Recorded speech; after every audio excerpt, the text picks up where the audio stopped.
ধুর, এত কথা না কয়া আদিত্য স্যারের রুমে যাইয়া এই মাইয়ারে রাই খায়। আর কাল সকাল সকাল আমি গিয়া চিল্লাপালা শুরু করুম, তারপর দেখ কি অবস্থা হয়। ভাই, এটা রিক্সি হয়ে যাইতেছে না?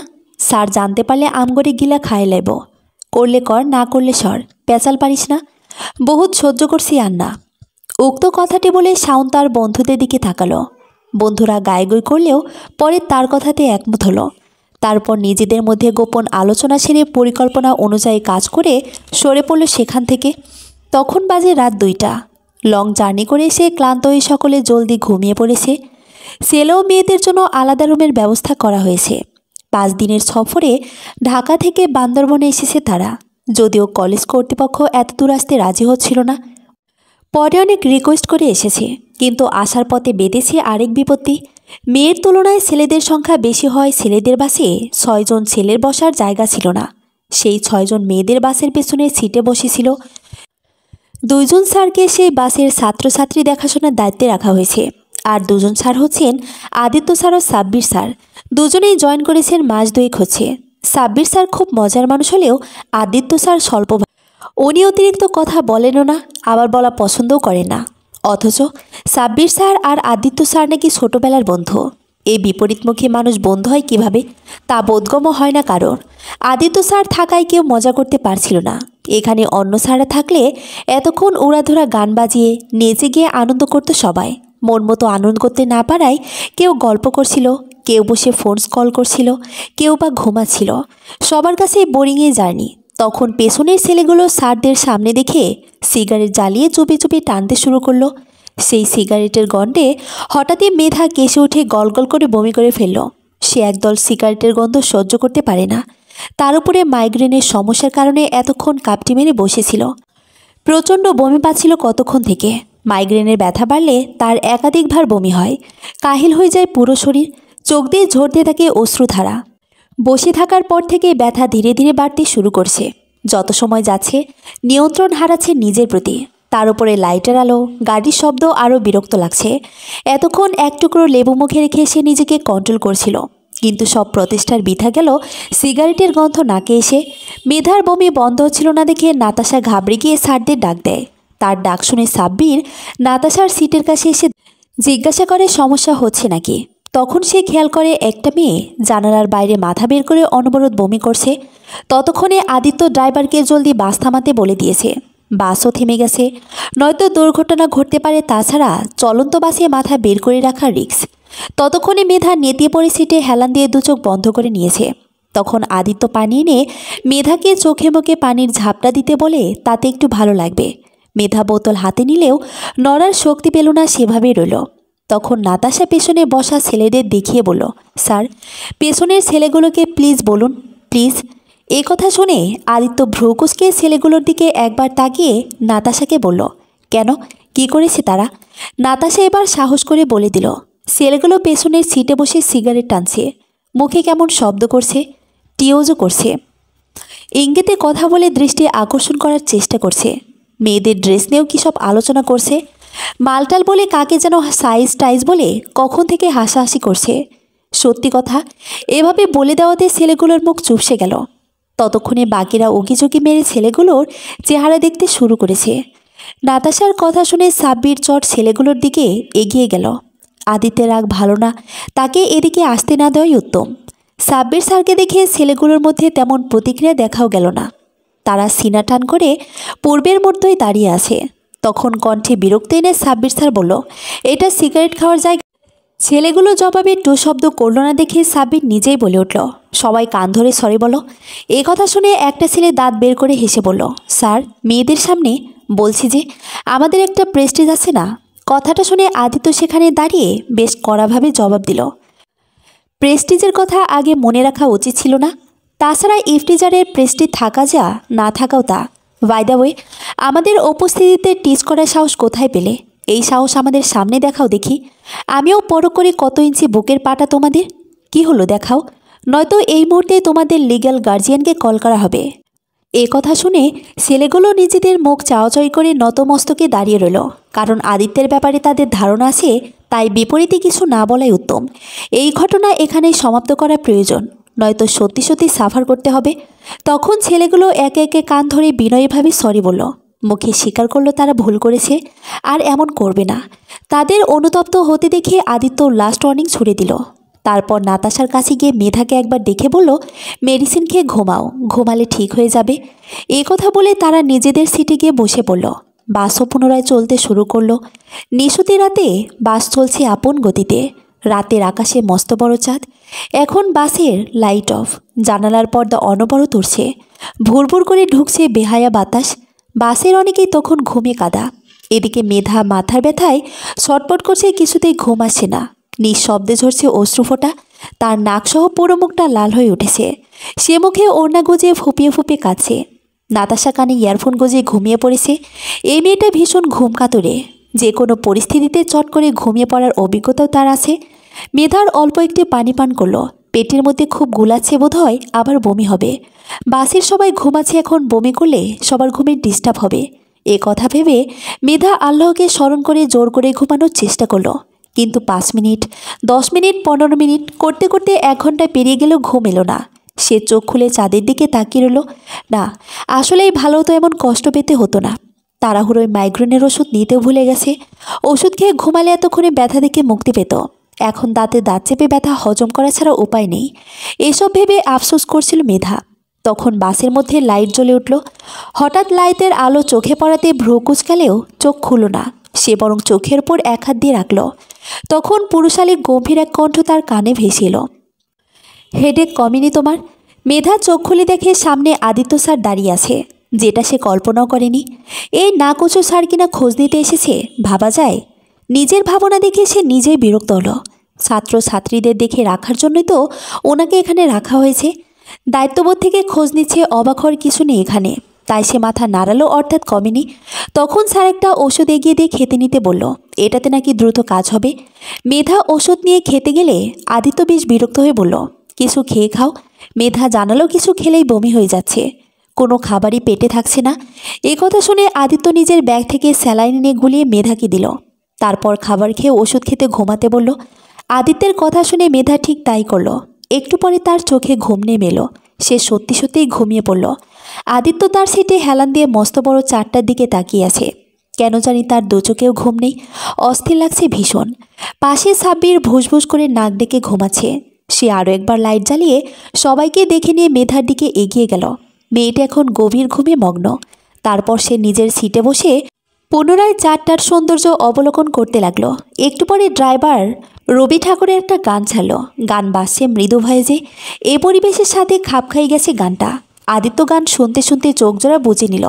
নানান ভাবনায় বিভোর থেকে ধীরে ধীরে পাড়ি জমালো ঘুম রাজ্যে। পরের দিন সকালবেলা বান্দরবন পৌঁছানোর কথা থাকলেও তা সম্ভব হলো না। বাস নষ্ট হয়ে যাওয়াতে 3টে বাসই দাঁড়িয়ে রইল। সেখানে ঘন্টার পর ঘন্টা কাটাতে হয়েছে। পরে মেকানিক খুঁজে গাড়ি ঠিক করে অতপর পৌঁছেছে বান্দরবন। তখন দুপুর। রান্নাবান্নার কাজে লেগে পড়েছে বাবুর্চিরা। ছাত্রছাত্রীরা আশপাশটা ঘুরে দেখতে চাইলে স্যাররা জানান দৌড়ে যেন না যায়। তারপর রান্না হলে সবাই খেয়ে নেয়, খানিকক্ষণ বিশ্রাম করে। বিকেলবেলা কাছের একটা পাহাড় ঘুরতে যায় তারা। কত রকমের ছবি তোলে, মজা করে, পাহাড়ে ফলমূল কিনে খায়। অতপর সন্ধ্যা নামার পূর্বে বরাদ্দকৃত রিসোর্টে ফিরে আসে। সন্ধ্যার পর খেলার আয়োজন করা হয়। খেলার মাঝে কেউ গান গায়, কেউ নাচ দেখায়। এভাবে সন্ধ্যা পার হয়ে রাত নেমে আসে পৃথিবীর বুকে। সারাদিনের ক্লান্তি নিয়ে সবাই তাড়াতাড়ি ঘুমিয়েও পড়ে। আগামীকাল থেকে না হয় বান্দরবনের সৌন্দর্য দুচোখ ভরে দেখবে। তখন বাসের ওই ছেলেগুলো ও তার বন্ধুরা পরিকল্পনাটে আদিত্যকে শায়েস্তা করার। পরের দিন সকালবেলা মেধা কেবল ফ্রেশ হয়ে বাইরে এসে দাঁড়িয়েছে। আজ আবহাওয়া ঠান্ডা ঠান্ডা। নীলাম্বরে ভেসে বেড়াচ্ছে পুঞ্জ পুঞ্জ মেঘের ভেলা, বইছে মৃদু মন্দ বাতাস। সে একটু একটু করে সামনে এগিয়ে নয়ন ভরে দেখছে সৌন্দর্য লীলা। রিসোর্টটা সত্যি ভীষণ সুন্দর, পরিষ্কার পরিচ্ছন্ন ও বেশ নজর কাড়া। যদিও এখানে সে আর রুমে থেকেই বের হয়নি। সে অতিরিক্ত ঘুমের কারণে ঘুরে দেখার ইচ্ছে হয়নি তার। এক ঘুমেই দিন পার করেছে। নাতাশা তার খাবার নিয়ে গিয়েছিল বলে পেটের টানে ঘুমের ঘরে খেয়েছিল। কি করবে, পেট তো আর কোনো কারণ বারণ শোনে না। একটু কম পড়লেই কলাছলা শুরু করে দেয়। আর আদিত্য স্যার গিয়েও ওষুধ দিয়েছে, খেয়ে ঘুম ছুটছে না চোখ থেকে। মনে হচ্ছে পৃথিবী ওছনে যাক, তাকে আগে ঘুমাতে হবে। ঘুমই তার জীবন, ঘুমই মরণ। ঘুম ছাড়াই পৃথিবীতে বেঁচে থাকা বারণ। যদিও অতিরিক্ত ঘুমের কারণে এখনও চোখ মুখ ফুলে ঢোল হয়ে আছে, তবুও ভালো লাগছে, মাথা হালকা লাগছে, শরীরটাও ফুরফুরে লাগছে। খচ্চর মাইগ্রেনের ব্যথা ও ঘুমের চোটে লেজ গুটিয়ে পালিয়েছে। তবে একটা কথা না বললে নয়, ওষুধটা বেশ ভালোই কাজ দিয়েছে। সময় করে আদিত্য স্যারের থেকে ওষুধের নামটা জেনে নিতে হবে। এসব কথা ভেবে সে আরেকটু সামনে এগিয়ে গেল। নাতাশা ভুসভুস করে ঘুমাচ্ছে, এত খুঁজিয়েও তাকে টেনে তোলা গেল না। তাই সে নিজেই একা একা ঘুরতে বেরিয়েছে। কতক্ষণ আর একা একা বসে থাকা যায়। হাঁটতে হাঁটতে চেনা জানা অনেকের সঙ্গে দেখা হচ্ছে তার। স্বভাবসুলভ মিষ্টি হাসি হাসছে। অনেকেই ফোন হাতে নিয়ে নেটওয়ার্কের আশায় হাত এদিক ওদিক ঘোরাচ্ছে, কেউ বা সেলফি নিতে ব্যস্ত। এসব দেখতে দেখতে সে হাঁটতে হাঁটতে খেয়াল করলো আদিত্য স্যার বাদে এখানে সব শিক্ষকরা উপস্থিত আছেন। এক স্থানে গোল হয়ে গল্প করছেন সবাই। মাঝে দম ফাটানো হাসিতে ফেটে পড়ছে সকলে। রোজিনা ম্যাম বেশি হাসছেন, যদিও তিনি অকারণে হাসেন বেশি। সাব্বির স্যারের টি শার্টের একটা বোতাম নেই দেখে এ নিয়ে হাসাহাসি হচ্ছে। কে কোথাও হানিমুনে যাবেন অথবা গিয়েছেন, এসব গল্প চলছে একটার পর একটা। প্রিয় শিক্ষকদের এভাবে হাসতে দেখে মেধাও মুখ টিপে হাসল। তখন আদিত্য স্যারের আগমন ঘটল। পূর্বের মতোই ফিটফাট বেশিয়ে ফোনে কথা বলতে বলতে এদিকে এগিয়ে আসেন। পরনে মেরুন রঙের শার্ট আর কালো প্যান্ট, হাতে সিলভার রঙের হাতঘড়ি, চুলগুলো পূর্বের মতোই পরিপাটি। মেধাকে দেখে আদিত্য তার হাতার গঠি কমিয়ে ফোন কেটে এগিয়ে এলো। অতপর পূর্বের মতোই গম্ভীরভাবে বলল, ফোন কোথায় তোমার? ফোনে চার্জ নেই তাই। চার্জ দেওয়ার কথা কি আমাকে মনে করে দিতে হবে? জি না। কতবার বলা লাগবে ফোন যাতে অ্যাক্টিভ থাকে? কথা কানে ঢুকে না নাকি পাত্তা দিতে ইচ্ছে করে না? আর হবে না, হবে না, হবে না করে তো কম কিছু হওয়ালে না। হেডেক কমেছে? বেশি করে ফোনে চ্যাট করবা, তাহলে হেডেক হবে না। খোঁচা না মারলেই কি নয়? সত্যি কথা যদি খোঁচা মতো লাগে তবে এর দায়ভার আমার নয়। আমার ফোন দিয়ে বাসায় কথা বলে নাও। মামুনি টেনশন করছে। আর ফোনটা তোমার কাছে রেখে দাও, সময় মতো চেয়ে নেব আমি। আগ বাড়িয়ে বেহারের মতো ফোন দিতে আসার প্রয়োজন নেই। আর কাউকে দেখানোর দরকার নেই আমি তোমাকে চিনি।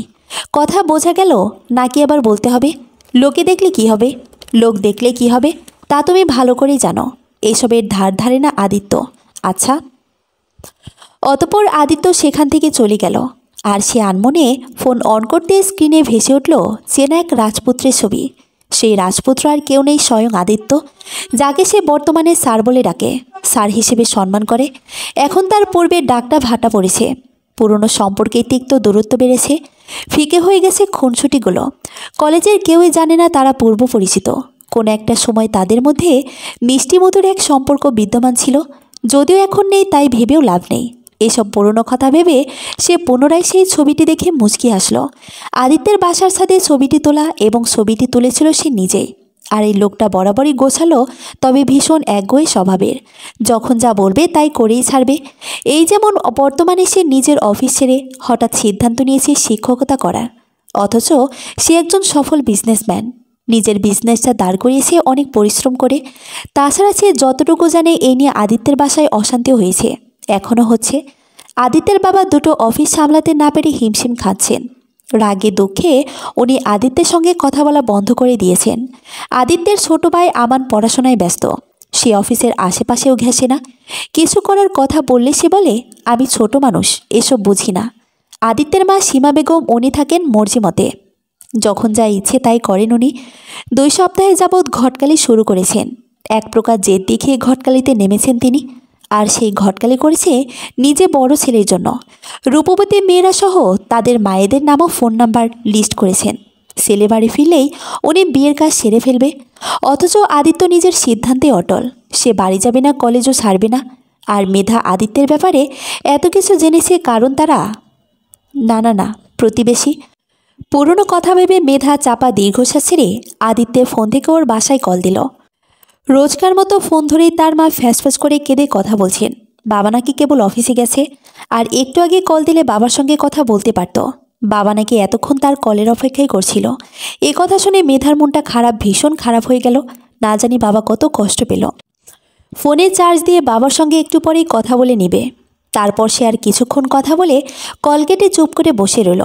সামনে বড় একটা পুকুর রয়েছে, সেখানে মাছরাঙা পাখি অনেকক্ষণ ধরে ঘুরঘুর করছে। সে সেদিক থেকে দৃষ্টি সরিয়ে নজর রাখল আদিত্যের ছবির দিকে।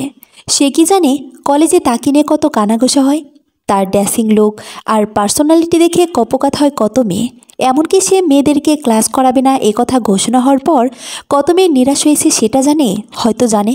প্রথম দিন তাকে কলেজে দেখে ভীষণ অবাক হয়েছিল। ভদ্রতার সূচক সালাম না দিয়ে হতবাক হয়ে তাকিয়েছিল। এই সুযোগে আদিত্য তাকে অপমান করতে ছাড়েনি। কলেজের স্যার হিসেবে আদিত্যের এন্ট্রি ছিল খুব সাদামাটাভাবে, যেমনটা একজন শিক্ষকের হয় তেমনই। কিন্তু দ্বিতীয় দিন সে বুঝিয়েছিল সে সাদামাটাভাবে চললেও সে মোটেও সুবিধার নয়। আর এটা বুঝিয়েছিল কলেজের প্রবেশ গেটে বসে মেয়েদের বিরক্ত করা বখাটে ছেলেগুলোকে দিয়ে।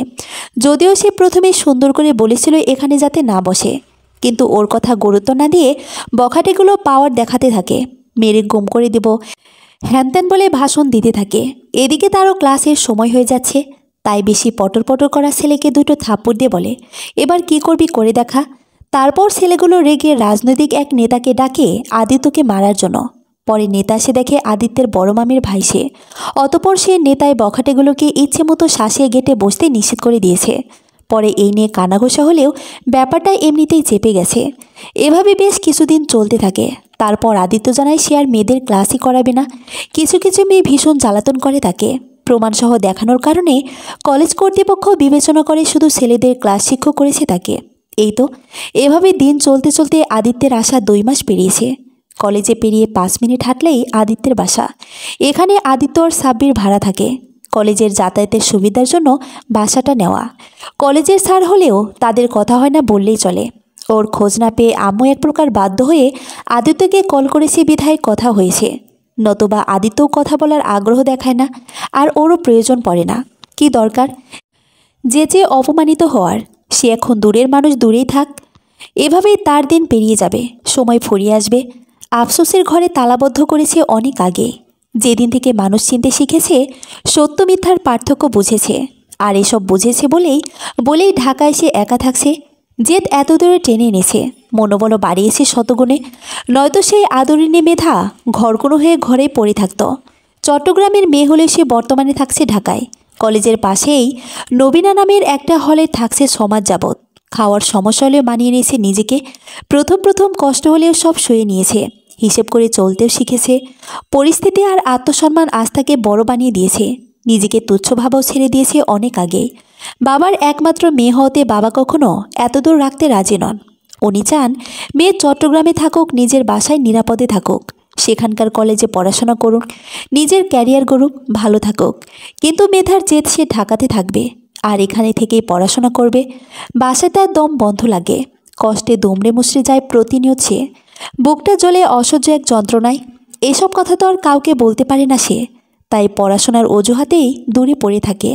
আর এসব কথা কেউ না জানলেও একটা মানুষ সব জানে, আর জানে বলেই তাকে দেখে তার ছেলের হাসি আসে। ইঙ্গিতে ওপেন চ্যালেঞ্জ ছুড়ে দেয় তার দিকে।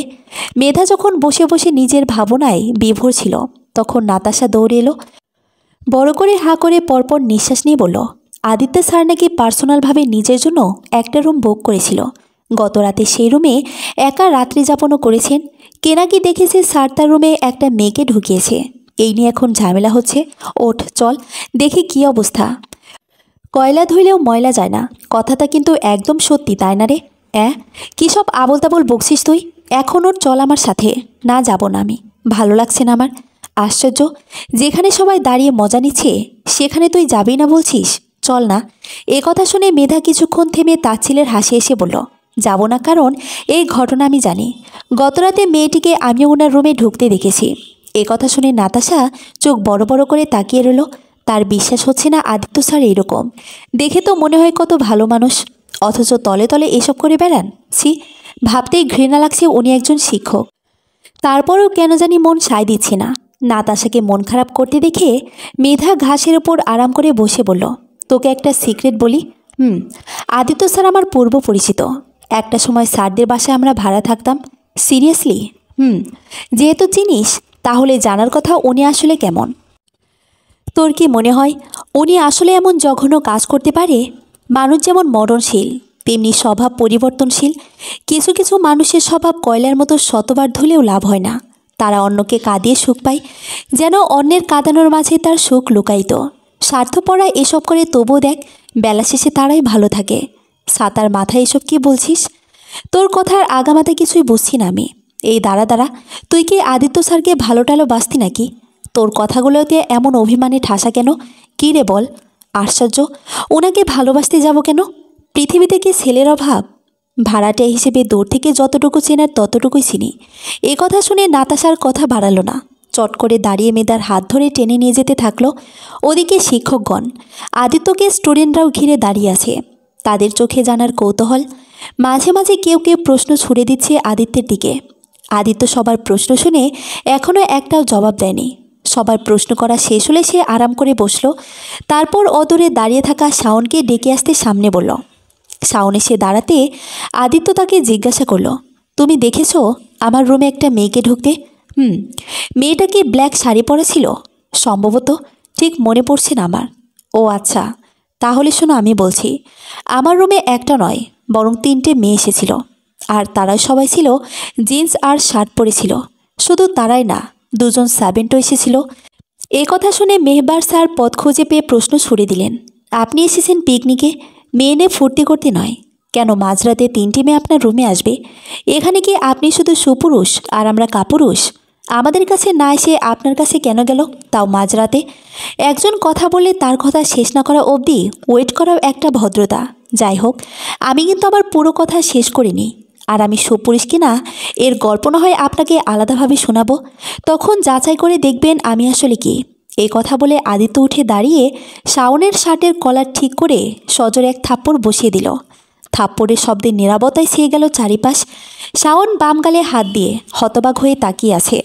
তার হতভম্ব ভাব বাড়িয়ে দিয়ে আদিত্য পুনরায় আরেকটা থাপ্পড় বসিয়ে দিল ডান গালে। সাব্বির এসে আদিত্যকে ধরায় তৃতীয় থাপ্পড় খাওয়া থেকে বেঁচে গেল শাওন। তারপর আদিত্য 2জন সার্ভেন্টকে ডেকে সর্বসম্মুখে জানালো আসল ঘটনা।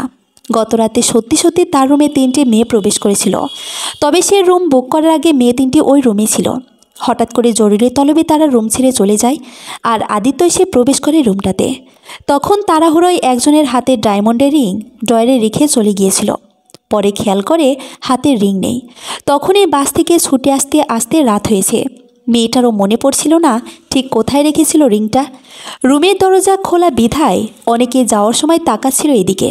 পরে আর একটা মেয়ে বিরক্ত হয়ে রুমের দরজা আটকে দিয়েছিল, আর দরজা আটকানো দেখেছে মেধার শাওন। অথচ সেই মুহূর্তে আদিত্যের রুমে 2জন সার্ভেন্ট সহ ওই 3টে মেয়ে ছিল। মেয়েগুলো রিং পাচ্ছিল না, তাই সময় নিয়ে খুঁজে তারপর ড্রয়ারে পায় এবং এতক্ষণ রুমে অ্যালাউ করার জন্য আদিত্যকে ধন্যবাদ জানিয়ে চলে যায়। সার্ভেন্টের মুখে একথা শুনে সকলে এবার মহিলা কাহিনী বুঝতে পারে। অদূরে বাসের বাকি ছেলেগুলো দাঁড়িয়ে আছে মুখ কাচুমাচু করে।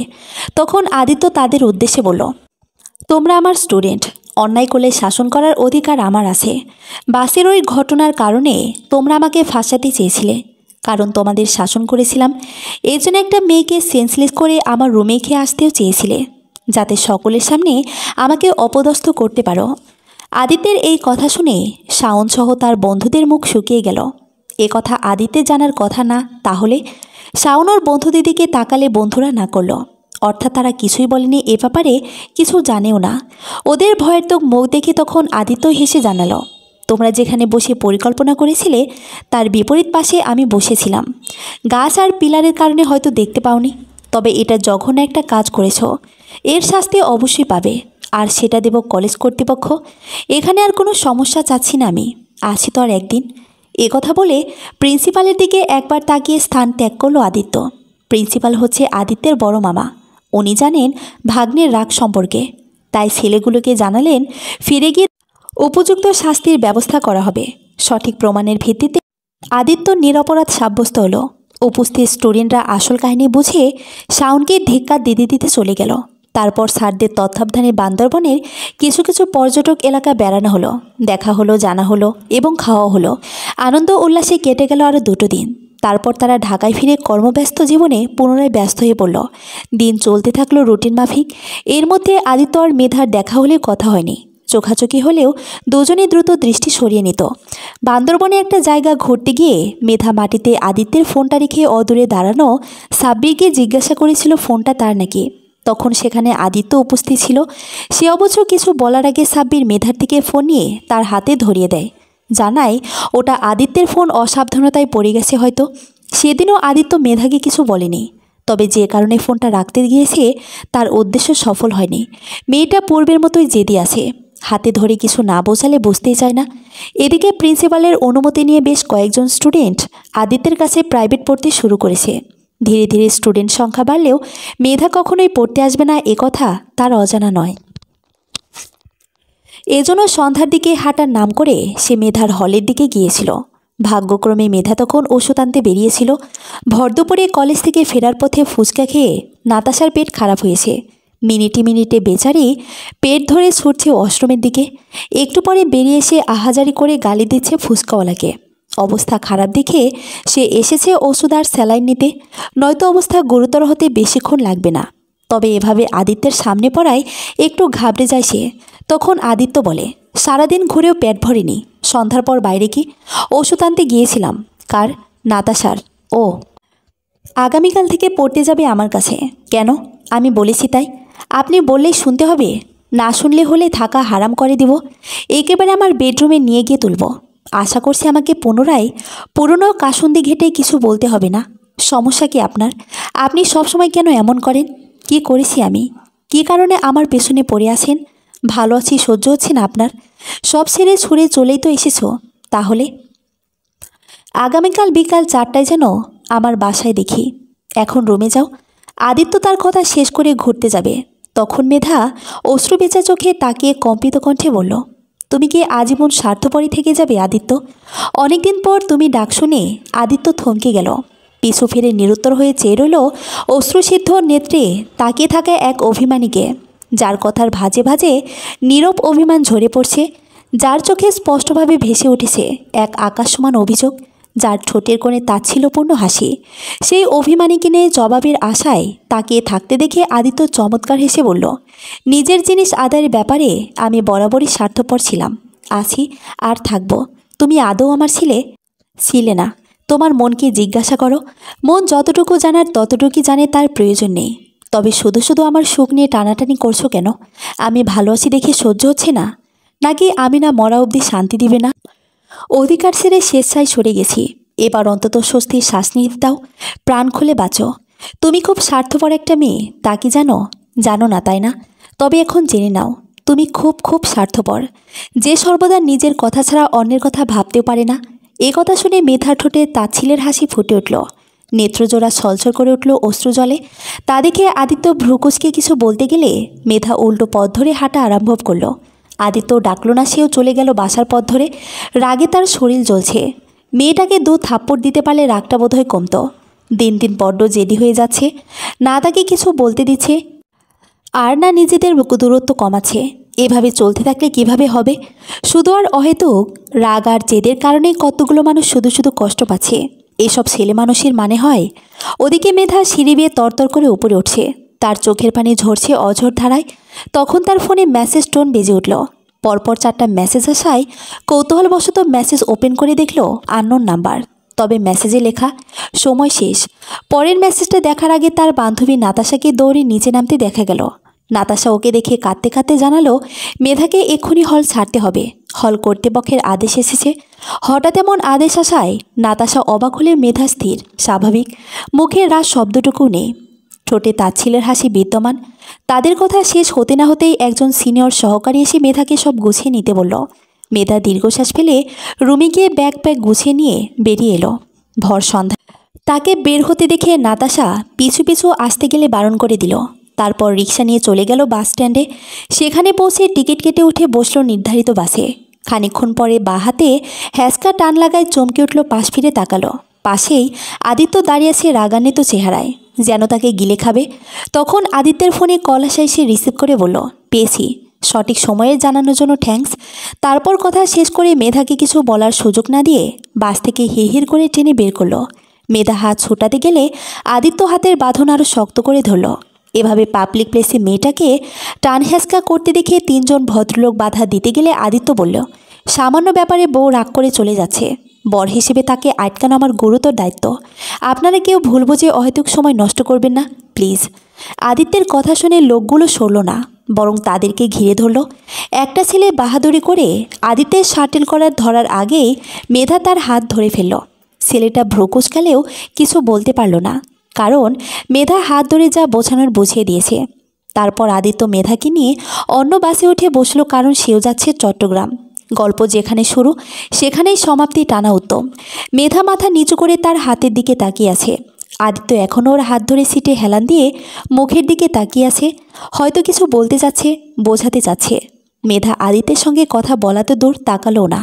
সে স্মৃতিচারণে ডুবে গেল, ফিরে গেল 4 মাসের আগের সোনালি দিনগুলোর পাতায়। আদিত্যের বর্তমান বাসা 4 তলা বিশিষ্ট। আদিত্যরা পুরো পরিবার থাকে 3 তলায়, বাদবাকি সব ভাড়া। তাদের বাসা থেকে এক বাসা পরেই মেধাদের নতুন বাসার কাজ চলছে, সেটার কাজ তখন চলমান। এজন্য মেধারা আদিত্যদের 2 তলায় ফ্ল্যাটটা ভাড়া নিয়েছিল। সেখানে বাবা মায়ের সঙ্গে দিনকাল ভালোই কাটত। একদিন সিঁড়ি বেয়ে ওঠার সময় অসতর্কতার ফলে ধাক্কা লেগেছিল আদিত্যের আম্মুর সঙ্গে।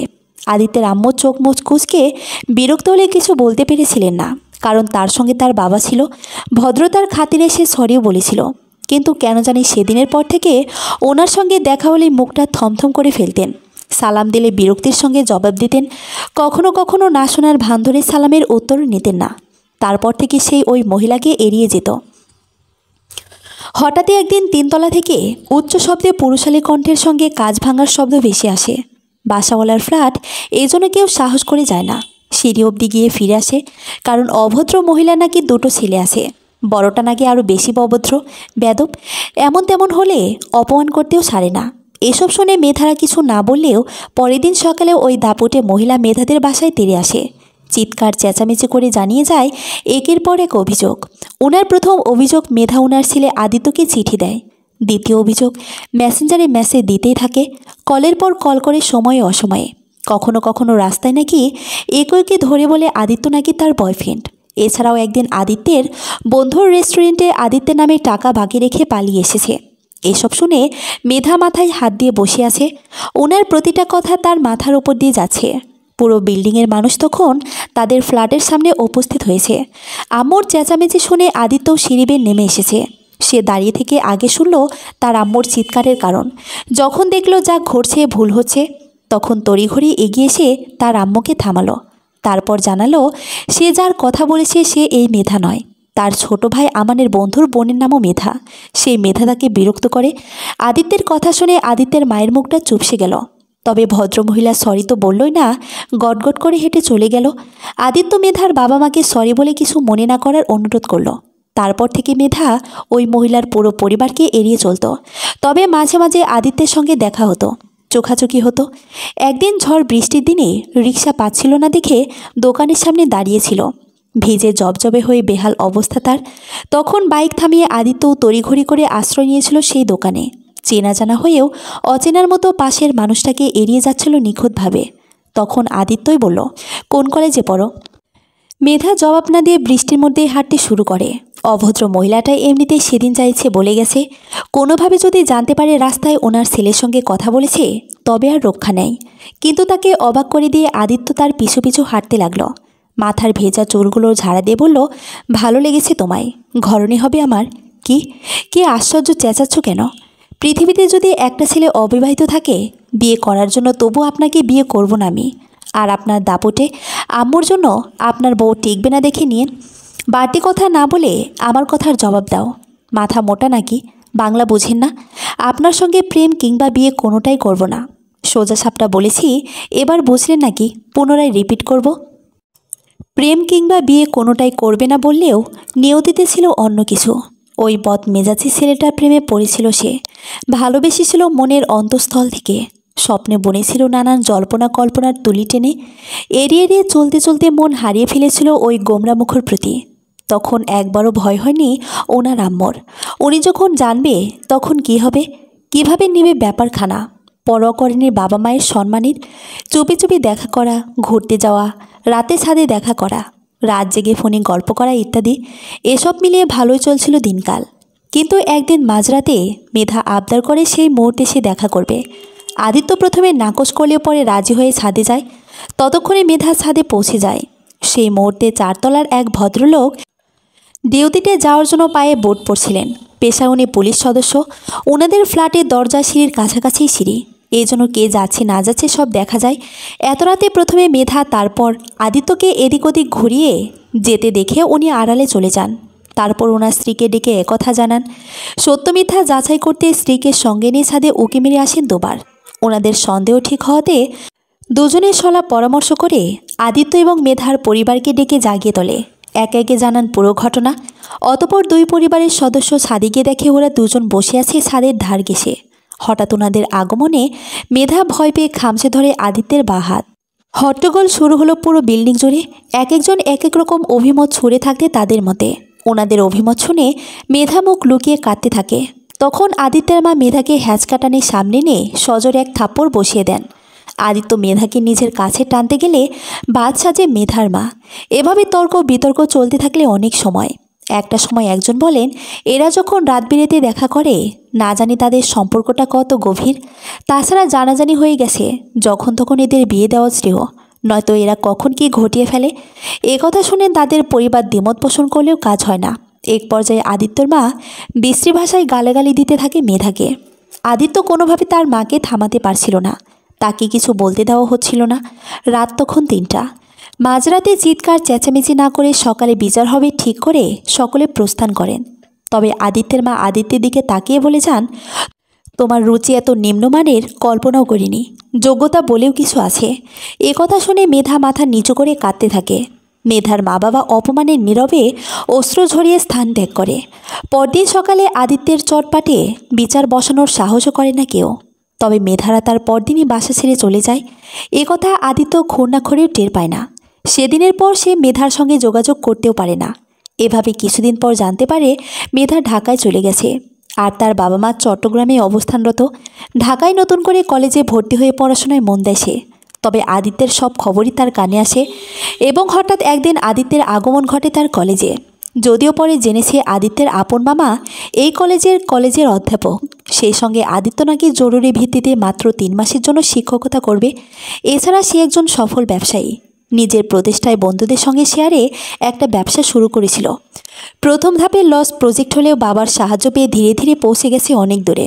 পড়াশোনা শেষ করে পরিশ্রমের মাধ্যমে নিজস্ব অফিস তৈরি করেছে। ধীরে ধীরে তার বয়সের কোঠা এখন 28-এর ঘরে। আর এই 27টা বসন্ত পার করে মেধা তার মন গহীনে প্রণয়ের কলি ফুটিয়েছে। প্রেম নামক জীবাণুতে হৃদয় আক্রান্ত করেছে। আজও অথবা কাল জানাজানি তো হতোই। ভালোবেসেছে, অন্যায় তো করেনি। তবে মুখ্য কথা, মনে এত ভয় থাকলে ভালোবাসতে কে বলেছে? মেধা আদিত্যের সঙ্গে যোগাযোগ করে না কেন? কি দোষ তার? সে তো মেধাকে প্রত্যাখ্যান করেনি, কারো ভয়ে পিছিয়ে যায়নি। আর এ কারণেই আদিত্যের এত রাগ মেধার প্রতি। তবে আদিত্য মনের ভুলেও ভাবে না মেধাকে ভুলে যাওয়ার কথা, হারিয়ে ফেলার কথা। সে এটাও মানে মেধার অল্প বয়সে আবেগী মন। স্বেচ্ছা নতবা অনিস্বেচ্ছায় ভুল করেছে, অথবা কোনো কারণে এমন পদক্ষেপ নিতে বাধ্য হয়েছে। কৈফিয়ত নিবে, তবে সময়ের অপেক্ষা। মধ্য ব্যাপার হচ্ছে আদিত্য মনে রাগ পুষে রাখেনি, তবে এমন ভান করে যেন মেধাকে সহ্য করতেই পারে না। তাকে কিছুদিন কষ্ট দেওয়া ফল এটা। তারপরে কাহিনী তো সবার জানা। এতক্ষণ অতীত ভাবতে গিয়ে মেধা ঘুমিয়ে তলিয়ে গেছে। মাথা হেলে আসে আদিত্যের কাঁধে। নিশুতি রাতে ওদের বাস চলছে আপন গতিতে। তবে আদিত্য ভ্রুকুচকে ফোনে টাইপ করতে ব্যস্ত। ফোনের মধ্যে চলছে এক অঘোষিত যুদ্ধ, তাও তার মায়ের সঙ্গে। মেধা ঘুমে মগ্ন। এই সুযোগে আদিত্য জরুরি কাজটা সেরে নিচ্ছে। মন মেজাজ তিরিক্ষি হয়ে আছে তার। শুধু মেধা নয়, তার মাও আজকাল ছেলে মানুষই শুরু করেছে। মেধাকে বাসায় নিয়ে যাওয়ার কথা শুনে উনি রেগে গেছেন। ওনার একটাই কথা, মেধা বাসা গেলে উনি থাকবেন না, হয় গলায় ফাঁসি দিবে, নয়তো বাসা ছেড়ে চলে যাবেন। এই মুহূর্তে একজনকে বেছে নিতে হবে, বউ নতুবা মাকে। আদিত্য ভাবতেও পারেনি তার মা এ কথা বলবে। এমন তো না যে সে বেকার বউয়ের খরচ টানতে পারবে না, বউকে আলাদা বাসায় রাখতে পারবে না। আল্লাহ তাকে যথেষ্ট সামর্থ্য দান করেছেন, তাই বলে টাকা আছে বলে যে বউকে আলাদা রাখবে এমন মন মানসিকতা তার নেই। সবাইকে তার প্রয়োজন। সেদিন রাতে ওই রকম ঘটনা ঘটার পর থেকে সে তার মাকে যথেষ্ট বোঝানোর চেষ্টা করেছিল। মেধার বাবার কাছে বিয়ের প্রস্তাব নিয়ে যাওয়ার কথাও বলেছিল, কিন্তু তিনি রাজি হননি, বরং মেধার মাকে রাস্তায় রেখে যাচ্ছে তাই বলে অপমান করছে। এ কথা সে পরে শুনেছে। আসল কথা হচ্ছে দুই পরিবারের জন্য আরও বড় চমক অপেক্ষা করছে। তারা যখন জানবে সেদিন ছাদে মেধা তার বিয়ে করা বরের সঙ্গে দেখা করতে গিয়েছিল, সে বৈধ সম্পর্কের সূত্র ধরে একটা ছেলের সঙ্গে মধ্যরাতে একা দেখা করার সাহস জুগিয়েছিল। সমস্ত ভয়কে পেছনে ঠেলে প্রশান্তি খুঁজতে বরের কাঁধে মাথা রেখেছিল। মাত্র 4 জন জানে তাদের বিয়ের কথা। কাজী অফিসে গিয়ে তারা বিয়ে করেছিল। আর সেই তিনজন হচ্ছেন আদিত্যের বাবা, ছোট ভাই আমান আর সাব্বির। বর্তমানে জানে আদিত্যের মাও মেধার বাবা মা। এভাবে বিয়ে করার কথা শুনে আদিত্যের মায়ের রাগ সপ্তম আকাশে।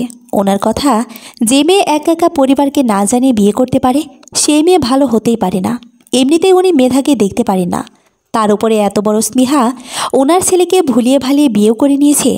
ওনার থেকে আদিত্যকে কেড়ে নিয়েছে, পর করে দিচ্ছে। অথচ একটাবার বোঝার চেষ্টা করলে না, এখানে মেধা নয়, ওনার ছেলেই জোর করে বিয়ে করেছিল। হঠাৎ একদিন কলেজ থেকে ফেরার পথে তাকে তুলে নিয়ে সাক্ষী জোগাড় করে বিয়ে সম্পন্ন করেছে। কারণ তার মনে হয়েছিল সম্পর্কের একটা খুঁটি দরকার, আর শক্ত খুঁটিটা হচ্ছে বিয়ে। সাদে যখন সবাই কত কথা বলেছিল, আদিত্য সত্যটা সবাইকে জানাতে যাচ্ছিল, কিন্তু মেধা ইশারা করে বারণ করে। তার মতে তার বাবা মা এত আঘাত একেবারে সহ্য করতে পারবে না, আর কিছুদিন পরেই না হয় জানাবে। কিন্তু মেধা ঢাকায় যাওয়ার পরপরই মেধাকে না জানিয়ে সে মেধার বাবা মাকে সত্যিটা জানিয়ে দেয়, আর অনুরোধ করে এ কথা যেন মেধা না জানে, নয়তো আপসেট হয়ে পড়বে। সে দূরে আছে, ভালো মন্দ কিছু একটা ভেবে ভুল সিদ্ধান্ত নিয়ে কিছু করে বসলে হিতে বিপরীত হবে। প্রথমে মেধার বাবা মা ভেঙে পড়ে আদিত্যকে কথা শুনিয়েছে, অপমান করেছে। সে কিছু মনে করেনি, বরং যে ওনাদের বাসায় গিয়েছে, ঠান্ডা মাথায় ওনাদের বারবার বুঝিয়েছে। বর্তমানে ওনারা মেনে নিয়েছে, আর মেধার সঙ্গে যোগাযোগ স্বাভাবিকও রেখেছে। হল থেকে বের হওয়ার পেছনে তারই হাত আছে, কারণ এই ঝামেলার সমাধান না করা অবধি শান্তি পাচ্ছে না। দুজন দু জায়গায় থাকলে এর সমাধান করাও সম্ভব না। কপালে যদি থাকে তাহলে তারা পুনরায় ঢাকায় ফিরবে, একসঙ্গে থাকবেও একই ফ্ল্যাটে একই রুমে। হঠাৎ সজোরে বাসের ঝাঁকুনিতে মেধার ঘুমটা ভেঙে গেল।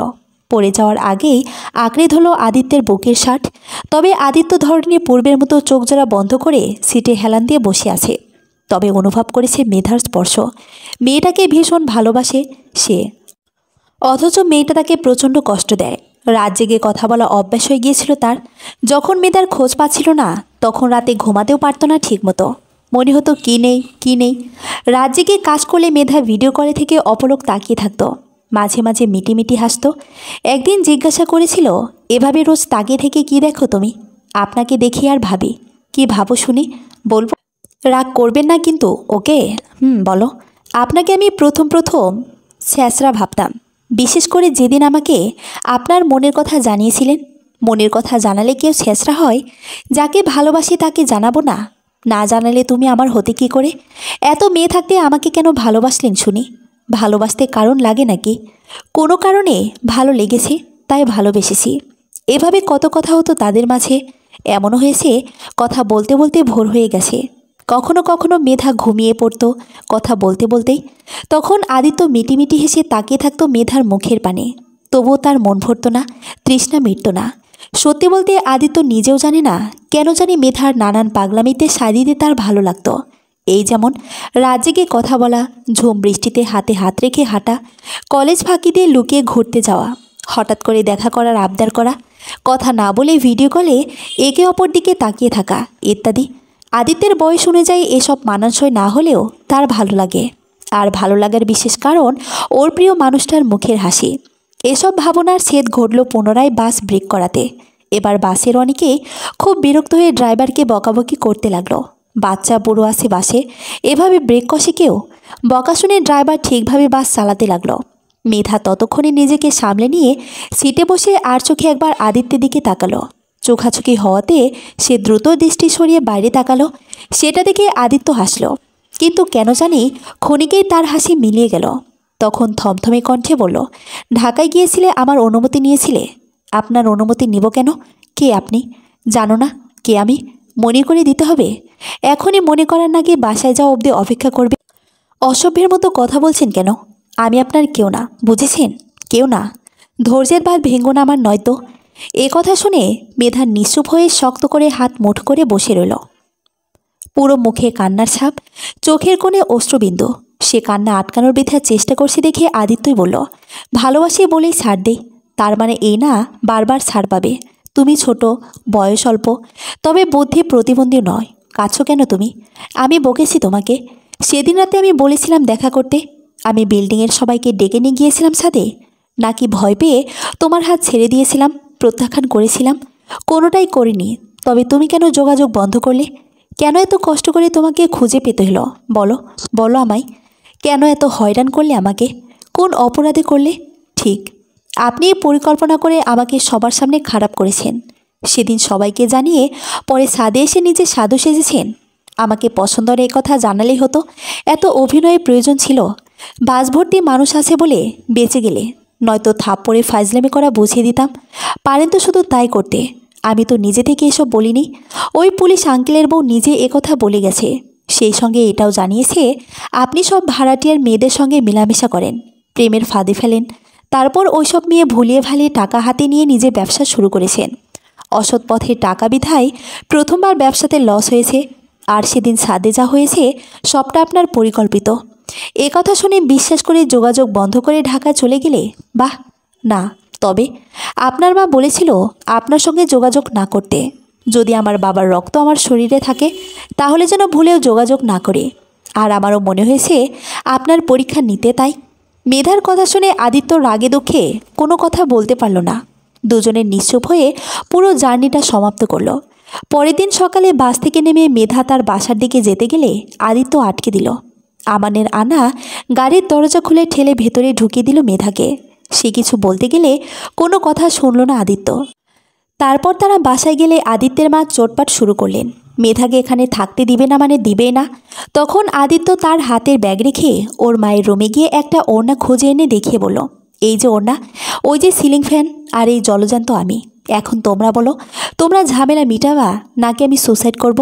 আমার কারণে যত সমস্যা, তাই না? আমি তোমাদের একজনকে বেছে নিতে পারবো না।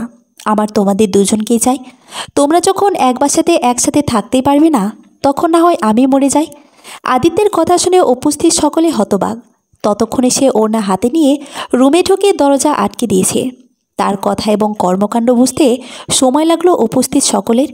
যখন বুঝলেন তখন দরজা ধাক্কানো শুরু করে দিয়েছে। কিন্তু আদিত্যের সারা শব্দ নাই। মেধা, আদিত্যের বাবা মা, আমান সকলে ডাকছে, কিন্তু কারো কথার জবাব দিচ্ছে না আদিত্য। এক পর্যায়ে আদিত্যের মা কাঁদতে কাঁদতে বলেন, মেধাকে মেনে নিবে, মেয়ের মতো করে দেখে শুনে রাখবেন, ভীষণ ভালোবাসবেন। আর কখনো তাকে অপমান করবে না, তার নামে বিচার দিবে না। ওনার কথা শুনে মেধাও অদা করে বলল সে ভালো পুত্রবধূ হয়ে দেখাবে, আর কখনো শাশুড়ির সঙ্গে খারাপ ব্যবহার করবে না। এ কথা শুনে খট করে একটা শব্দ করে আদিত্য দরজা খুলল। কেবল গোসল সেরে বের হয়েছে বিধায় ভেজা চুল মুছছে। ওকে এভাবে দেখে আমান সহ আদিত্যের বাবা হো হো করে হেসে উঠল। আসলে এটা তাদের পরিকল্পনা ছিল, যাতে মেধা এবং আদিত্যের মাকে শায়েস্তা করা যায়।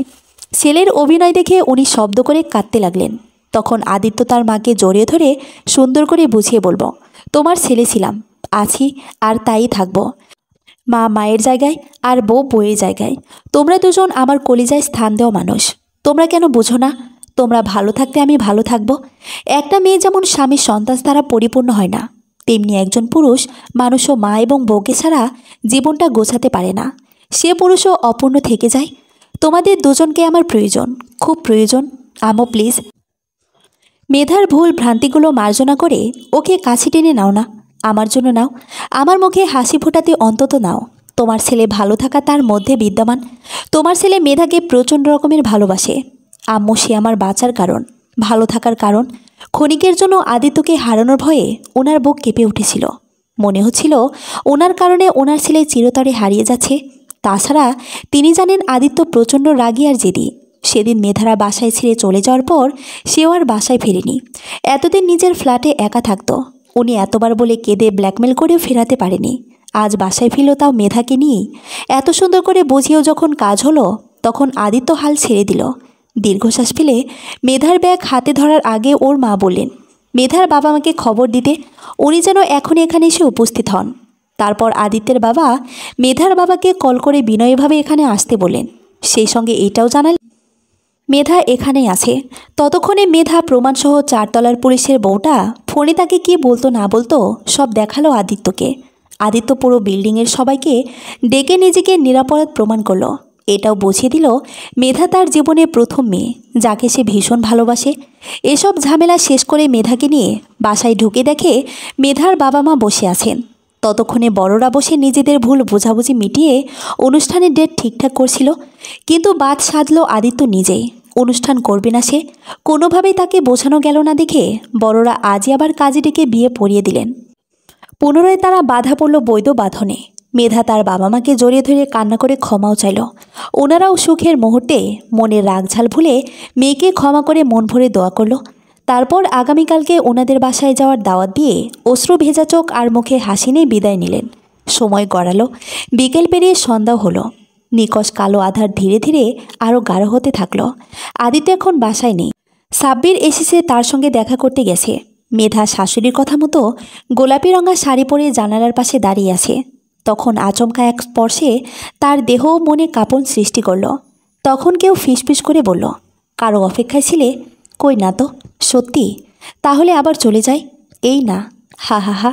ও আর একটা কথা, মামা কল করেছিল। স্যার? ও আচ্ছা, তা কি বললেন? পরশুদিন ঢাকায় ফিরতে হবে। তুমি এক কাজ করো, এখানে কিছুদিন থাকো। কিছুদিন পরে এসে নিয়ে যাব। না, আমিও যাব। কেন? কারণ একা ছাড়ছি না আর আপনাকে। পূর্বেও একা ছেড়ে যাবে না বলেও চলে গিয়েছিলে। কারণ আমি জানতাম আপনি ঠিক আমার কাছে পৌঁছে যাবেন, আমাকে আপনার করে নেবেন। সারা জীবনের কথা ভেবে কিছুদিন কষ্ট দিয়েছি, এই জন্যে কষ্টের সমিষ্ট হলো, তাই না? বাসে কি যেন বলেছিলে, আমি তোমার কেউ না। আসলেই কেউ কিনা সেটা এখন বোঝাতে হবে, তাই তো? এ কথা শুনে মেধা নাসূচক মাথা নাড়িয়ে পিছু সরতে লাগলো। আর ওকে সরতে দেখে আদিত্যও হেসে তার দিকে এগিয়ে যেতে থাকলো। একটা সময় দেওয়ালে পিঠ ঠেকে গেলে মেধা সরতে পারল না। আদিত্য সামনে থাকায় পালানোর পথ না পেয়ে বাধ্য হয়ে আদিত্যের বুকে মুখ লুকালো সে। তা দেখে আদিত্য শক্ত বাঁধনে বেঁধে নিল তার মনপরীকে, প্রাণের প্রাণেশ্বরীকে। সঙ্গে মিটিমিটি হেসে তার কপালে এঁকে দিল ভালোবাসার উষ্ণ পরশ। সমাপ্ত।